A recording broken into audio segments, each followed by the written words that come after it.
รับថ្ងៃនេះផងដែរអ្វីដែលយើងត្រូវតាមដានបន្តទៀតនោះគឺតាក់ទងនឹងការចេញផ្សាយទៅលើទិន្នន័យ Unemployment Claim របស់សហរដ្ឋអាមេរិកប្រចាំសប្តាហ៍ដែលនឹងចេញផ្សាយនៅវេលាម៉ោង 7:30 យប់នេះ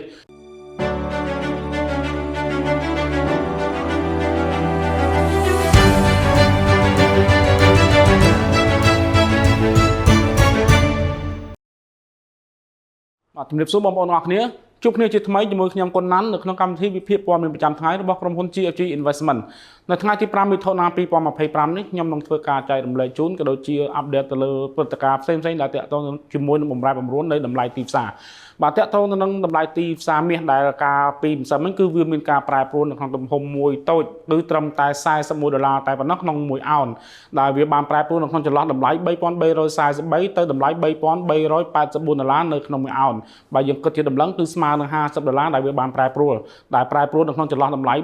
$4,027ទៅដល់$4,077នៅក្នុងមួយតម្លឹងអញ្ចឹងតើតើក្នុងទំហំនៅក្នុងការប្រែប្រួលដ៏តូចនេះដែលទីផ្សារហាក់បីជាកំពុងតែរងចាំទៅលើទិន្នន័យដ៏សំខាន់ដែលនឹងចេញផ្សាយនៅថ្ងៃសុក្រនៅវេលាម៉ោង 7:30 នាទីយប់គឺតាក់ទងនឹងទិន្នន័យ Non-Farm Payroll ដែលជាទិន្នន័យមួយដែលបង្ហាញអំពីស្ថានភាពការងារក៏ដូចជាស្ថានភាពសេដ្ឋកិច្ចរបស់សហរដ្ឋអាមេរិកតែទោះបីជាយ៉ាងណាក៏ដោយតាក់ទងនឹងតម្លៃហាងឆេះមាសការពីម្សិលមិញដែលវាប្រែប្រួលទោះបីជាស្ថិតនៅក្នុងកម្រិតមួយដ៏តូចក៏ពិតមែនក៏ប៉ុន្តែក៏វាដោយសារតែរងទៅលើឥទ្ធិពលមួយចំនួនដែរគឺតាក់ទងនឹងក្នុងនោះមានដូចជាតាក់ទងនឹងទិន្នន័យសេដ្ឋកិច្ចរបស់សហរដ្ឋអាមេរិកដែលបានចេញផ្សាយកាលពីយប់មិញគឺតាក់ទងនឹង ADP Non-Farm Payroll អញ្ចឹង ADP Non-Farm Payroll ជាអ្វីសម្រាប់ Non-Farm Payroll គឺជាទិន្នន័យដែលចេញផ្សាយដោយស្ថាប័នរដ្ឋចំណែកឯ ADP Non-Farm Payroll គឺជាទិន្នន័យដែលចេញផ្សាយដោយស្ថាប័នឯកជនអញ្ចឹងសម្រាប់ទិន្នន័យជាក់ស្ដែងដែលចេញមកកាលពីយប់មិញនៅវេលាម៉ោង 7:15 នាទីគឺតាក់ទងនឹងទិន្នន័យគឺវាមានការធ្លាក់ចុះយ៉ាងគំហុកតែម្ដងដែលជាមូលហេតុមួយធ្វើឲ្យប្រាក់ដុល្លារវាមានការធ្លាក់ចុះដែលជាមូលហេតុធ្វើឲ្យតម្លៃហាងឆេះមាស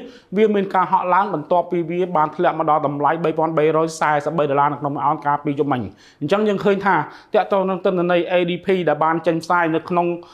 ទិន្នន័យដែលបង្ហាញអំពីស្ថានភាពការងាររបស់សហរដ្ឋអាមេរិកដែលធ្លាក់ចុះមកនៅត្រឹមតែ 37K ដែលធៀបជាមួយនឹងការព្យាករណ៍គឺ 111K អញ្ចឹងមានន័យថា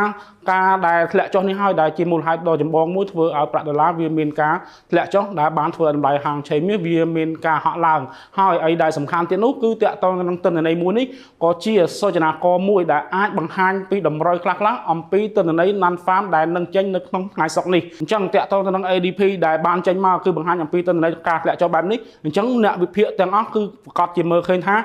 តាក់ទងនឹងទិន្នន័យ Non-Farm ដែលនឹងចេញនៅថ្ងៃសុក្រខាងមុខនេះគឺអាចនឹងមានការចុះខ្សោយបើចុះខ្សោយមែននោះអញ្ចឹងតម្លៃហាងឆេះមាសអាចនឹងមានការហក់ឡើងជាបន្តទៀតម្យ៉ាងវិញទៀតបន្ទាប់ពីទិន្នន័យ ADP Non-Farm Payroll ក៏មានទិន្នន័យមួយផ្សេងទៀតដែរសម្រាប់សហរដ្ឋអាមេរិកដែលបានចេញផ្សាយកាលពីម៉ោង 9 យប់មិញបន្ទាប់ពី ADP Non-Farm គឺតាក់ទងនឹង ISM Service ដែលជាសេវាកម្មទូទៅរបស់សហរដ្ឋអាមេរិកអញ្ចឹងសម្រាប់ទិន្នន័យដែលបានចេញផ្សាយនោះគឺវាមានការធ្លាក់ចុះជាងការព្យាករណ៍ដែលនេះហើយដែលបង្ហាញឲ្យឃើញអំពីស្ថានភាពសេដ្ឋកិច្ចរបស់សហរដ្ឋអាមេរិកហាក់បីជាវាមានការធ្លាក់ចុះដែលជាចំណុចមួយដែលជាក្តីបារម្ភរបស់លោក Donald Trump ហើយដែលលោកតែងតែទទូចឲ្យធនាគារកណ្ដាលរបស់សហរដ្ឋអាមេរិកជាពិសេសគឺលោក Jerome Powell ដែលជាប្រធានធនាគារកណ្ដាលរបស់សហរដ្ឋអាមេរិកឲ្យធ្វើការទម្លាក់អត្រាការប្រាក់ដើម្បីជាចំណុចមួយអាចធ្វើឲ្យមានការងើបឡើងវិញនៅផ្នែកសេដ្ឋកិច្ចដូច្នេះតកតទៅនឹងការសម្រេចនៅក្នុងការទម្លាក់អត្រាការប្រាក់នេះដែរទំនងជាអាចនឹងមានការទម្លាក់ឆាប់ៗនៅពេលខាងមុខនេះដោយសារតែឃើញស្ថានភាពសេដ្ឋកិច្ចគឺកំពុងតែមានការធ្លាក់ចុះ